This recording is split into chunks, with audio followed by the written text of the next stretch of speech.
one. Dude, oh, that's crunched. What's up? I see him. You can see the decoy now. He's looking right at it. You ready? Got him. Matt. Yes, sir. You will not believe we got it done. The story is Freaking nice. super unorthodox. This is crazy. I just really feel something happening here. Beautiful deer. He's definitely down there. Man, how cool is that? Are you freaking kidding me? Got him!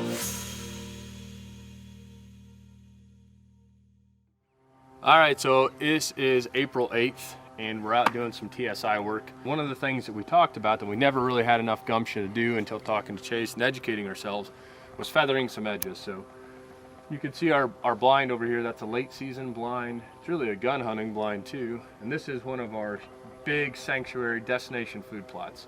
This is a wintering plot. It gets changed over from corn to beans every year. What we're doing is this edge all the way around we're gonna feather. So it's gonna be rough, I think, just because we're gonna have to cut down a lot of trees or hinge them, and the long-term effects are gonna be great and the short-term effects are even gonna be good, because one thing with hinging is that it's gonna give this season there's going to be a difference. Deer are gonna have to change. So all we're doing today is we're taking the saw and about 20 feet in, or whatever we think is justified to be able to make a good wall of brush and trees and a barrier, we're gonna take down.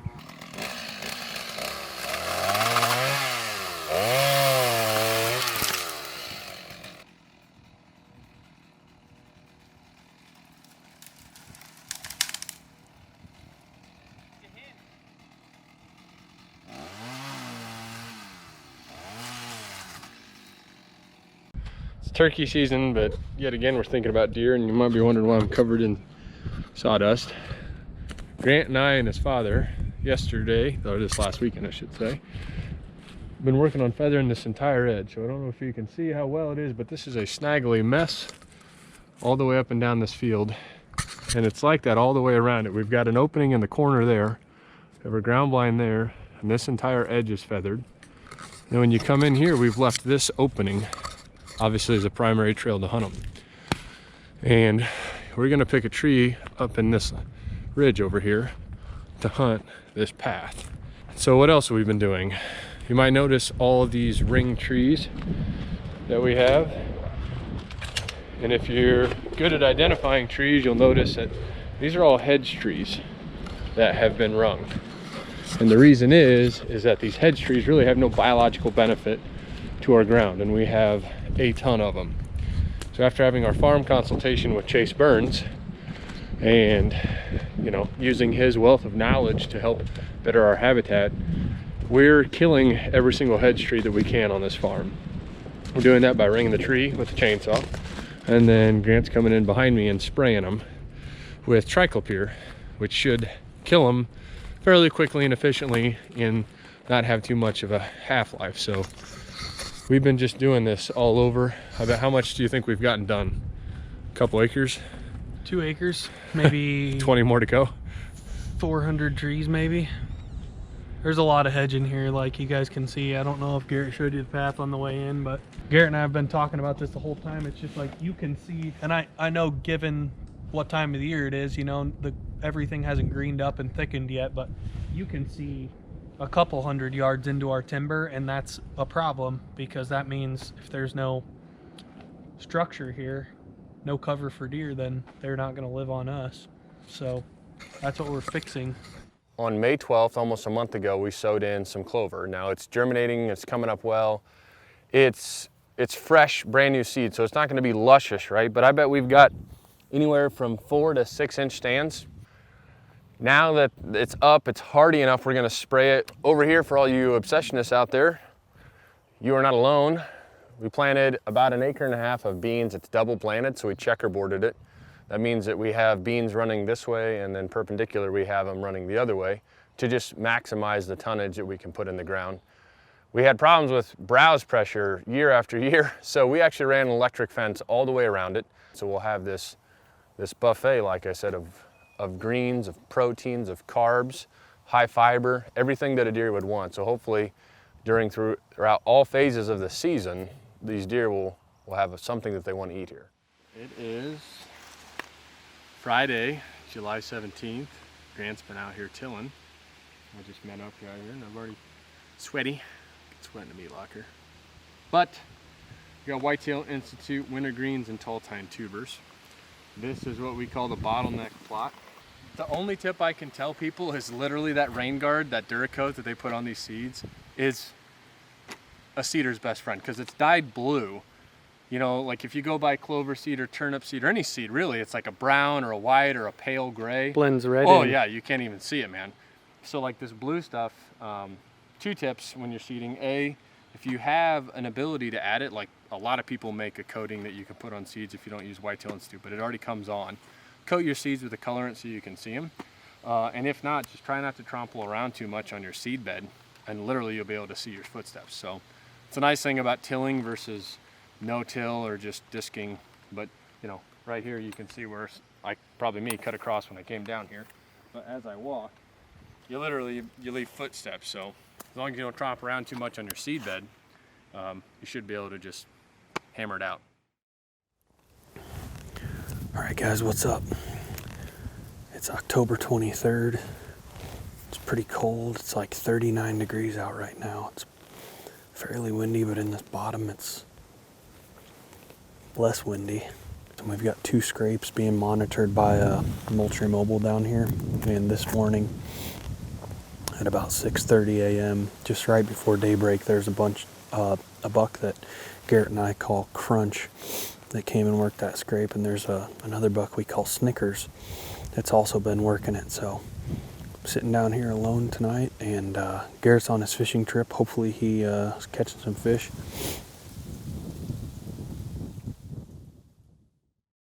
All right.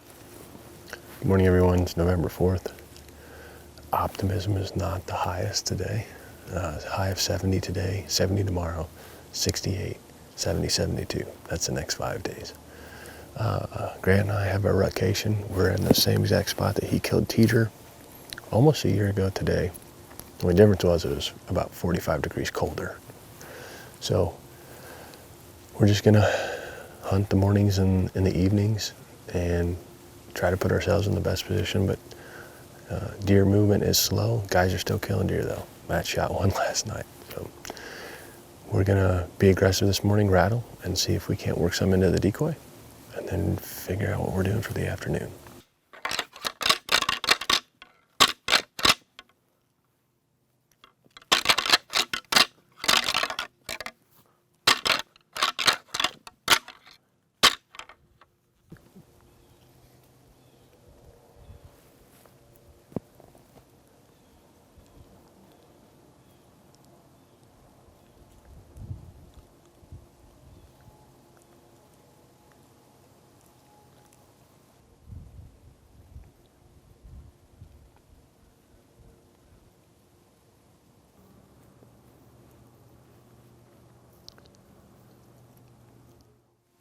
Alright, hello everyone. Yesterday was awesome. Grant shot a buck we called K2. Decoyed in perfectly. So coincidentally, he shot his. The same exact spot, same exact stand, same exact setup as he killed his deer last year. So it's only fitting that we come down to the spot where I killed my deer last year. On the calendar, it marks 1 year ago from when I killed mine. So we are in a bottom, hunting on a questionable wind. It's not bad, but it's not like the perfect one. But we have the morning thermal since our last morning for 6 days, where it's going to get down in the 40s, and then literally it's low of the 60s. It's quiet. We're going to get aggressive.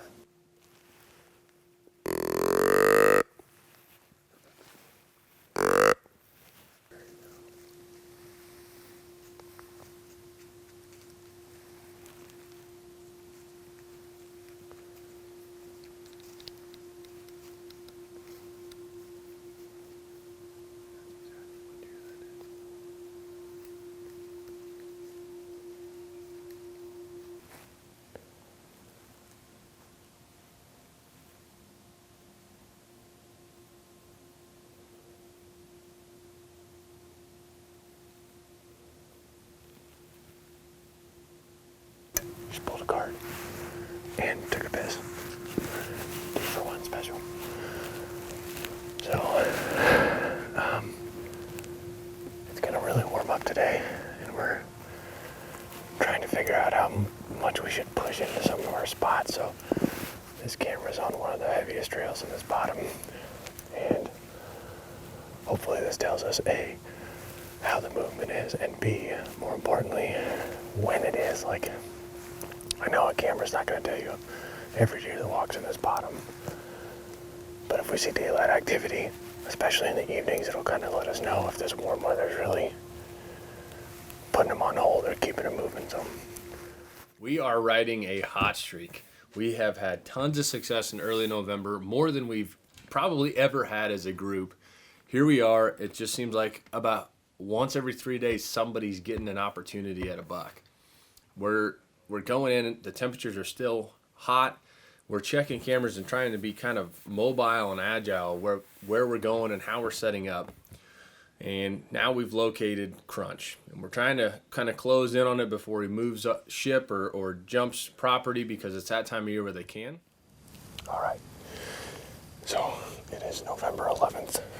We hunted here this morning on a different field edge, on a different stand for the wind. The wind had switched south. Last hunt we were using Boris the Decoy. So it's not the calls can't be effective. We're just going to sit and be more patient and more aggressive in the next stage of the rut leading up to gun season. Anywho, we've got a big green field here, and our wind is carrying us pretty much in this direction. So out of the field, if any deer gets in the field, we're set. Regardless, that's our setup. The plan is to either have a buck with a doe come out and challenge a decoy, or a lone buck to come out and be able to cycle and have him come in. Lo and behold, as we're sitting there, I do a little bit of calling, just mouth grunting, blind calling. I hadn't rattled yet. I wanted to, but with my grunting sequence, we had a small doe and a small buck come in behind us. And we're literally talking about tomorrow's hunt. And as I pick up my head to just glass the horizon one last time, all I see is this huge, wide frame deer. I didn't realize it was Crunch yet. And I tell Grant, like, there's a big buck, and he is coming straight for the decoy.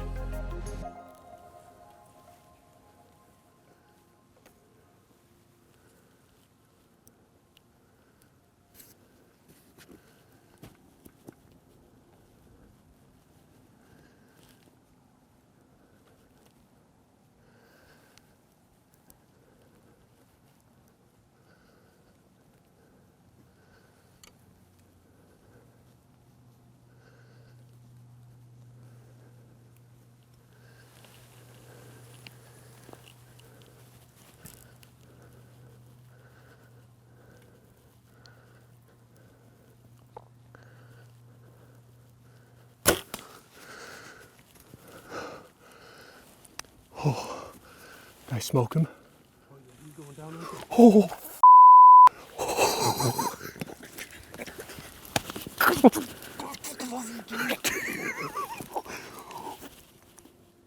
He's going down right there. Are you kidding me? Dude, I smashed him, right?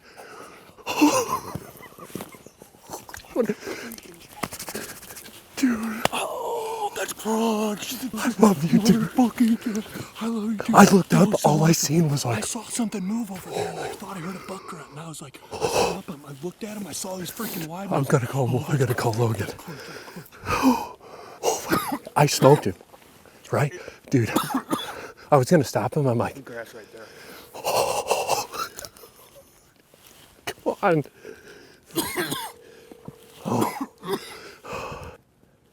I just fucking smashed Crunch. Came right into the decoy. I didn't even call. Oh, and I'm pretty sure he died. Like, He was like dying as he hit the edge. yeah.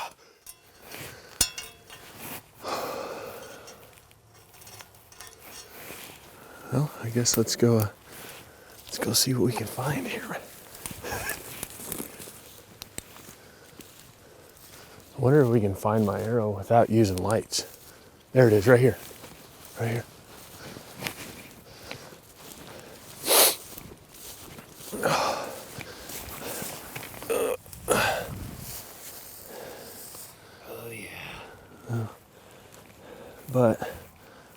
Got. Yeah, like a foot. Think we should keep going? Think I got enough? I think you got enough. Well, let's pick up the blood. Pick up the blood and track him to the edge and see if we can see him.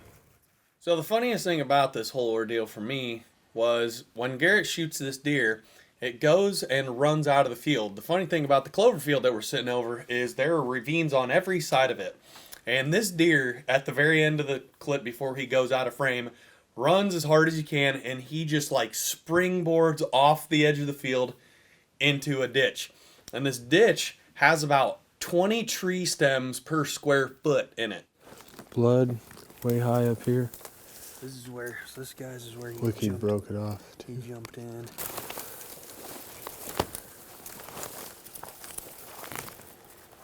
Well, here it is, guys. Here's just a crap load of blood right in here. There he is, right there. Right there. He's dead. Right there. Better than Oh, crap. Yes. Yeah, baby. I was worried. Oh man. Look at him. We knew he crashed. Look at that freaking toad. Yeah. Oh, I was so nervous, man. Holy smokes. Look at him. Dude. He is a hammer togan, man. Yeah. Wow. What a I mean, he's. Look at that. Oh yeah, he's 2 feet inside. He's 2 Oh. feet inside. Yes. Shit. Well, looks like I'm gonna have to go see Wayne here in a little bit. All right. Before we drag him or get him live, I think I'm just gonna start trying to hump his ass out of here. And so here Garrett is dragging out a 23-inch wide deer that looks like a combine through a field of sticks that are about, an inch in diameter. So he's having a hell of a time getting it out of there, and he's got to drag it about 40 yards up to the field edge. Come on.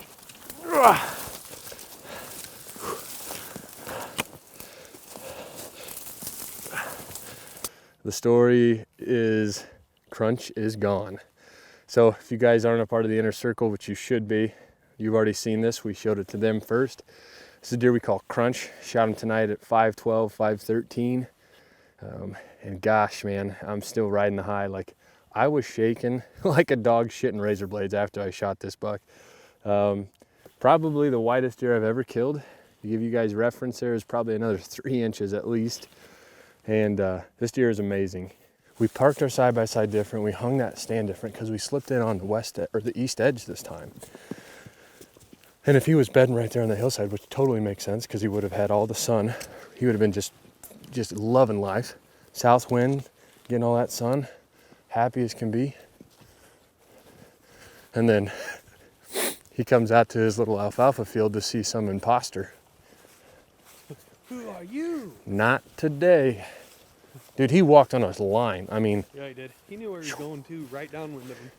oh yeah. Right downwind. Yep, 100%. Same exact, it's the same strategy that we keep using. Banging him in the downwind side. It works. Just another 2011 Polaris. 800 cc's with electric choke. A mid-30s boy. Two hands on the wheel. Can't Never forget the replace way the way. that big buck made him feel handy. Postured up and he circled right. He didn't expect that a big ass arrow was gonna fly. Just a little over the hill now is where he died, and I'm king of the timber.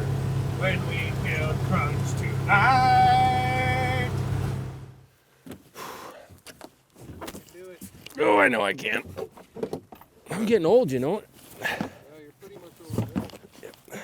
Hey, next year you're gonna have to buy a crossbow. Who you got there? The man of the hour. This is Boris. Boris the buck decoy. He's from Soviet Russia. Oh, I love you.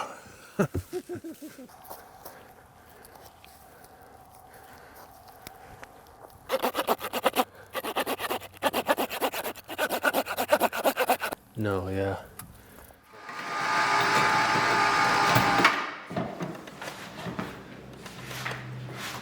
Okay, what you got going? Well, taking the new Outdoor Edge Razor Max and skinning out Captain Crunch.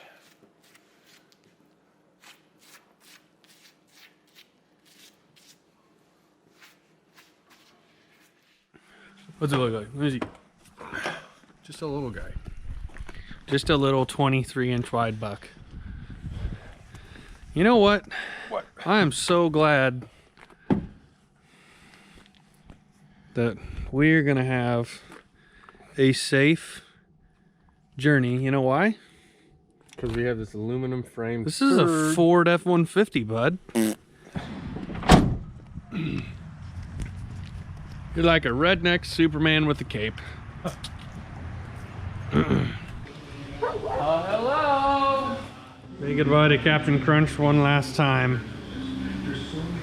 Next time you see him, He'll be mounted. or he'll be on that rack and we're bringing another one.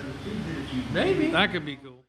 All right, guys, thank you for watching our show. It really means a lot to have your support. And because you guys helped us by clicking that play button, we'd like to help you.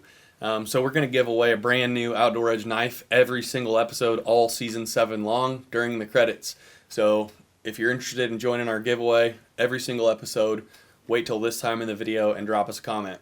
Here is the question. Considering Crunch is the widest deer that I have ever harvested, would you rather shoot a buck that is 24 inches inside spread or a buck that has two 10-inch brow tines? Comment and let us know.